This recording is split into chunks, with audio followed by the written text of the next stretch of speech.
In today's video, I'm going to teach you linking Google Forms to Google Sheets. If you use Google Forms to collect signups, feedback, or surveys, linking the form to a Google Sheet is the fastest way to organize and analyze everything in one place.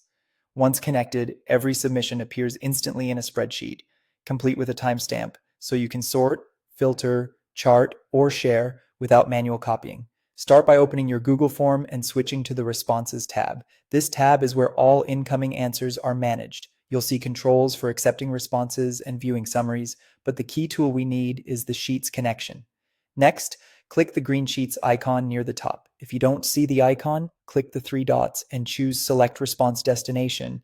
Both paths lead to the same setup window where you choose where your responses will live. You'll now decide whether to create a new spreadsheet or use an existing one. Create a new spreadsheet is the simplest choice. Google will name it automatically based on your form title, and it'll be saved to your drive. If you already have a workbook where this data belongs, select the option to use an existing spreadsheet.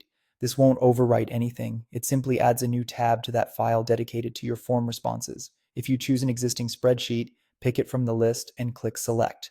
Remember, you're selecting the spreadsheet file, not an individual tab within it. Google Forms will create the tab for you, usually named Form Responses 1, and it will map each form question to its own column.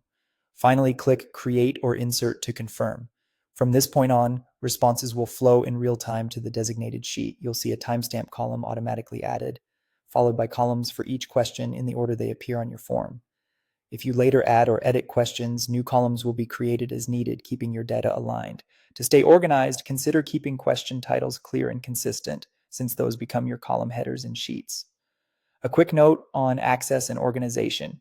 Make sure you're linking from an account that has edit access to the target spreadsheet and store the sheet somewhere easy to find in Drive.